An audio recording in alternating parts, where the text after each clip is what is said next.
E aí, pessoal, hoje nós vamos abordar um conceito muito importante que é a estrutura de seleção.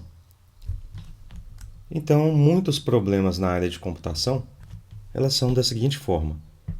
Você, por exemplo, esse problema aqui, leia o valor de x e se x for maior que 5, eu faço uma condição.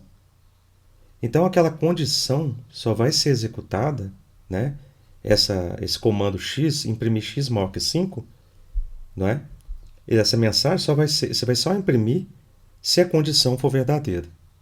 E para isso, a gente utiliza uma primitiva aqui da linguagem, né, chamada if. Então, como que funciona? Não é? Então, por exemplo, aqui eu declarei que x é igual a 6, né?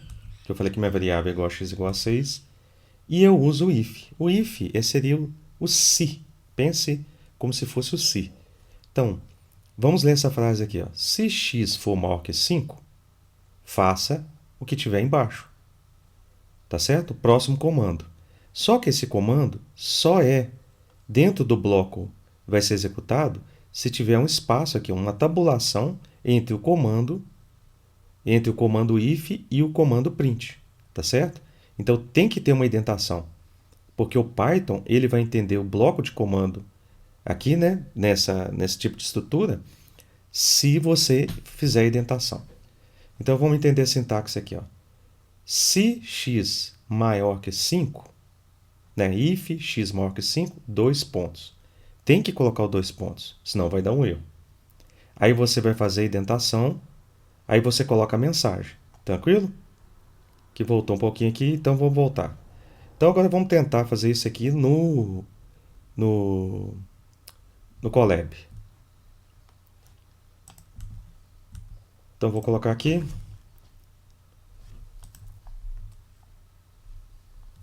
Vou colocar aqui estrutura de seleção. Vou colocar o código. Então agora eu vou fazer atribuir a variável x igual a 6. Então eu coloco se x for maior que 5, dois pontos. Aqui ele já identou, tá vendo? Olha aqui, ó. O meu código começa aqui. Para falar que o print que eu vou colocar aqui vai ser executado nesse bloco aqui do if, eu tenho que dar um tab. Então eu apertei tab aqui, identou, eu escrevo a mensagem. Se x é maior do que 5. Agora nós vamos executar. Vai demorar um pouquinho para conectar aqui.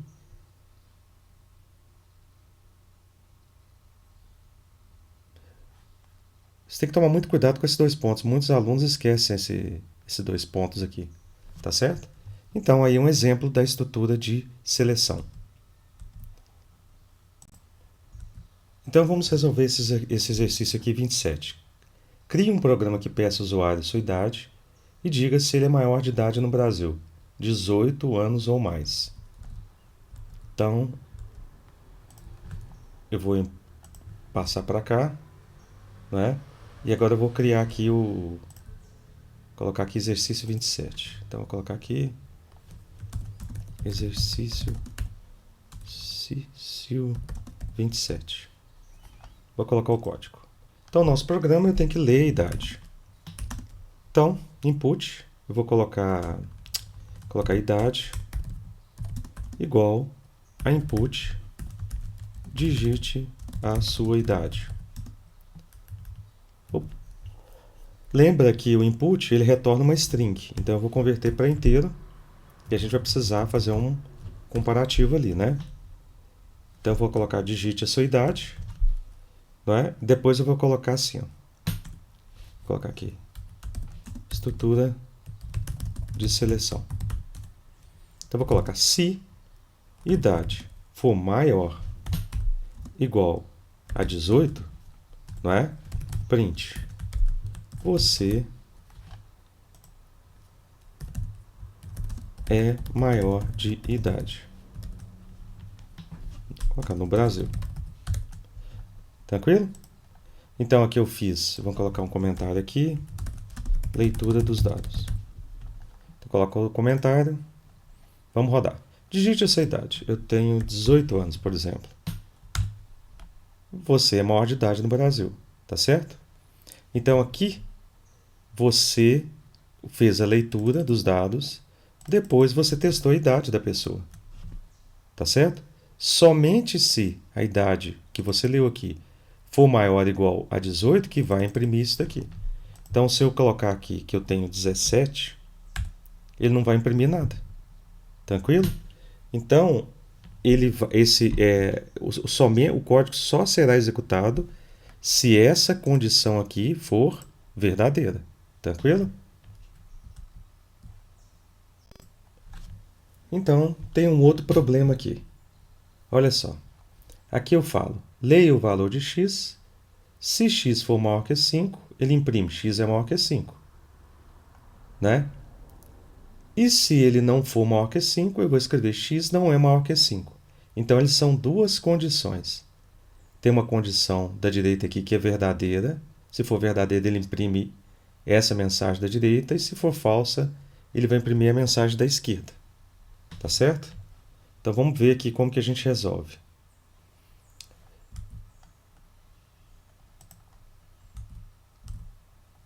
Então, aqui eu tenho, por exemplo, esse outro exercício aqui.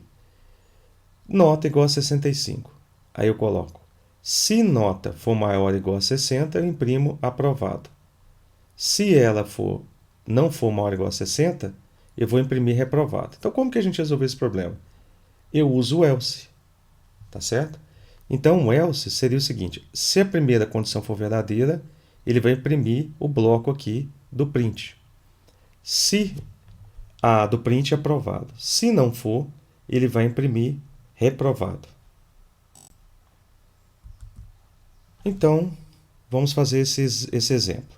Uso do else. Vou colocar aqui, uso do else. Então, no primeiro exemplo, eu fazia o seguinte, x é igual, por exemplo, a 4. Aí eu coloco, se x for maior que 5, aí eu imprimo print x é maior do que 5. A outra condição, eu tenho que retornar aqui, ó, lembrar do tab, né? Então, aqui, ó, tem que ter o tab, tem que ter indentação, tá certo? Aí eu vou escrever print x não é maior do que 5. Tá certo? Então, aqui vai executar esse primeiro print se a primeira condição for verdadeira, e se a primeira condição não for verdadeira, ele vai executar o bloco de código que tiver no else.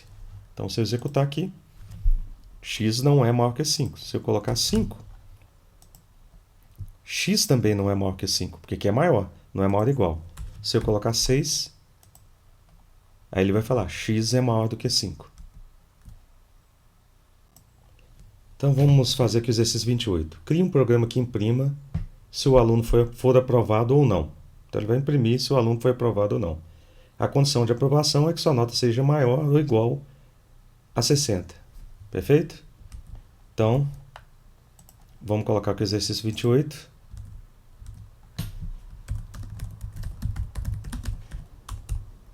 Então, a primeira coisa é o quê? Nós vamos ler a nota do aluno. Vou colocar a nota. Já colocou o int aqui. Input. Digite a sua nota. Então, se nota, né, for maior ou igual a 60, o aluno foi o quê? Eu escrevo, você foi aprovado. Se não for, é a condição else. Print. Você foi reprovado. Tá certo? Então, aqui eu vou ler a nota. Então, vou lá. Vou digitar aqui, digite sua nota. Então, a minha nota aqui, eu vou falar que eu tirei 62. Perfeito? Eu digito Enter. Ele vai falar, você foi aprovado. Tranquilo? Então, essa é a condição para a gente usar o if com o else.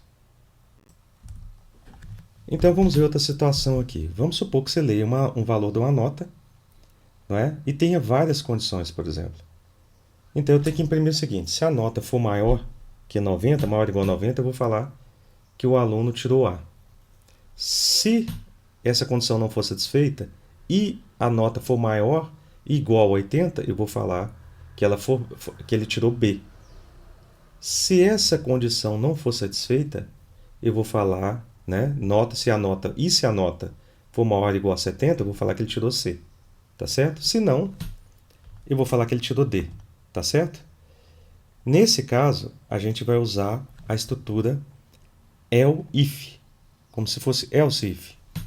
Então aqui, se nota for maior ou igual a 90, print A. Else if, se nota for maior ou igual a 80, print B. Else if, se a nota for maior ou igual a 70, print C. E else, print D, se essas condições nenhuma dessas forem satisfeitas. Tranquilo? Então essa é uma forma da gente ter múltiplas condições. Então vamos fazer o exercício 28. Solicite ao usuário que insira uma nota de 0 a 100 e atribua uma classificação conforme a seguinte escala. A de 90 a 100, B de 80 a 89, C de 70 a 79, né?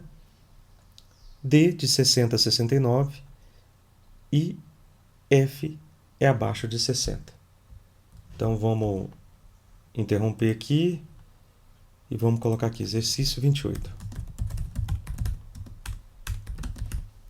Então vamos lá.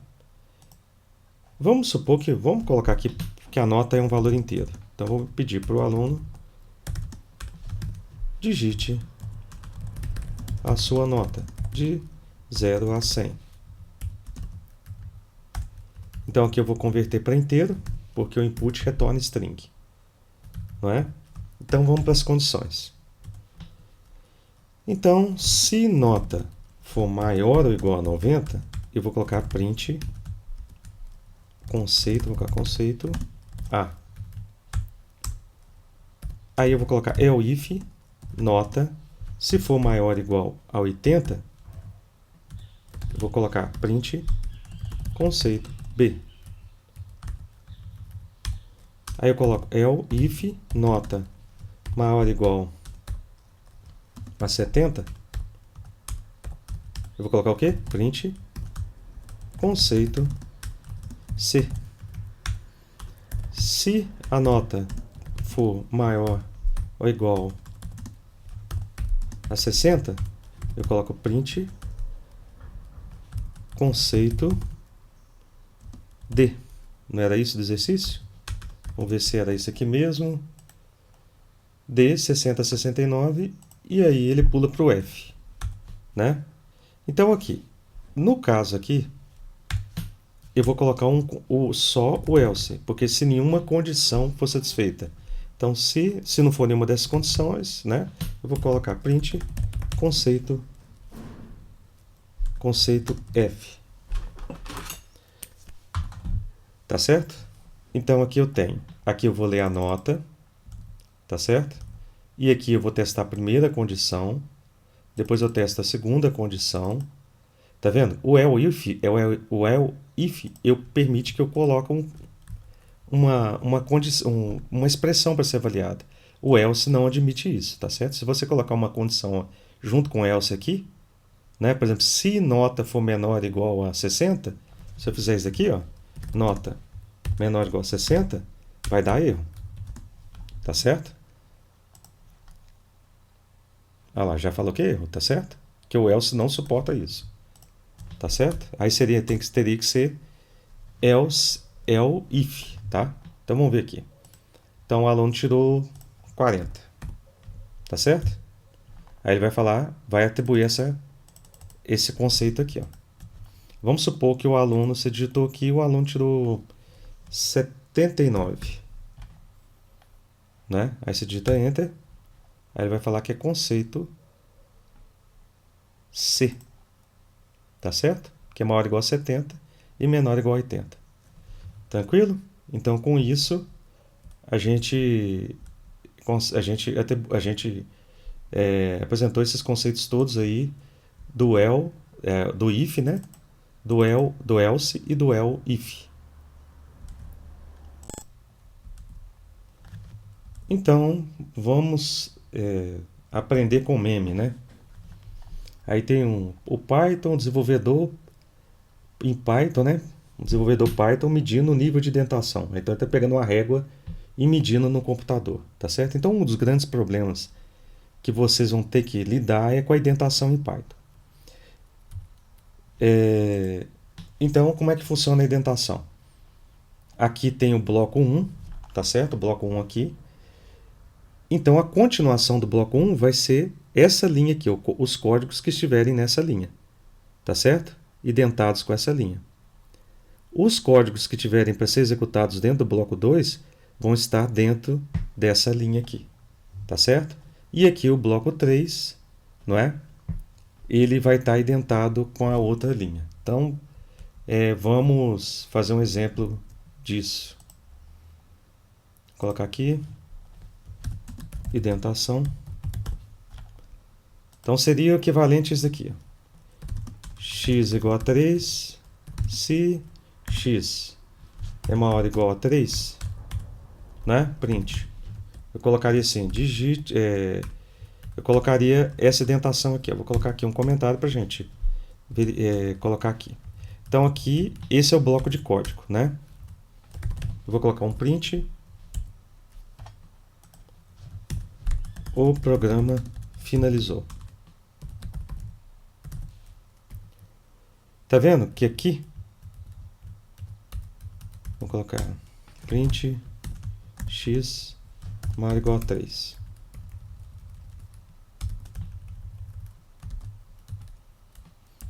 Então, beleza, tá vendo? Aqui nesse print aqui, ele está indentado com o x, que é o primeiro bloco de indentação. Tá certo? Aqui nós temos a segunda indentação, que é esse bloco aqui do if. Então, aqui a gente tem um tab, né, para indicar que esse print está nesse bloco aqui. Se eu colocasse um outro if aqui, x, vamos colocar se x maior ou igual a 4, eu imprimo print x maior ou igual a 4. Então aqui vocês estão vendo que eu tenho outra indentação. Aqui o print tem que estar associado ao bloco do if. Então eu tenho que dar um tab. Tá certo? Se eu fosse colocar outra condição aqui, se x maior ou igual a 5, eu colocaria print x, né? X maior ou igual a 5.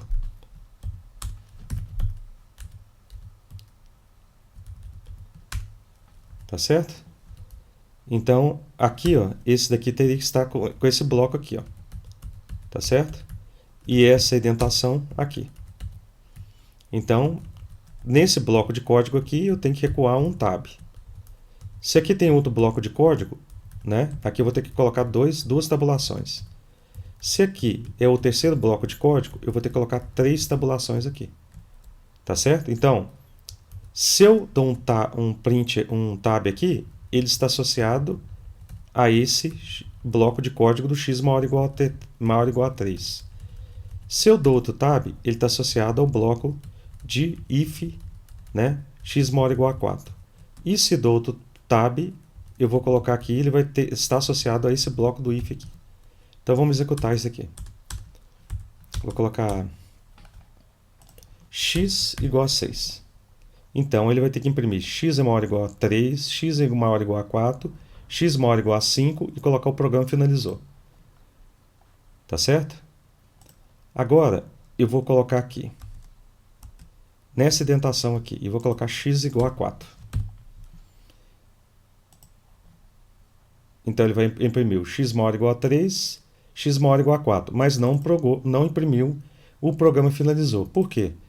Porque esse código aqui, ele está associado a esse if aqui do x maior ou igual a 5. Se eu colocar, então, nesse bloco de código aqui, não é? Aí ele vai imprimir. Por quê? A indentação dele está associado a esse if aqui. Tá certo? Tranquilo? Então você tem que tomar muito cuidado com esse problema de indentação em Python.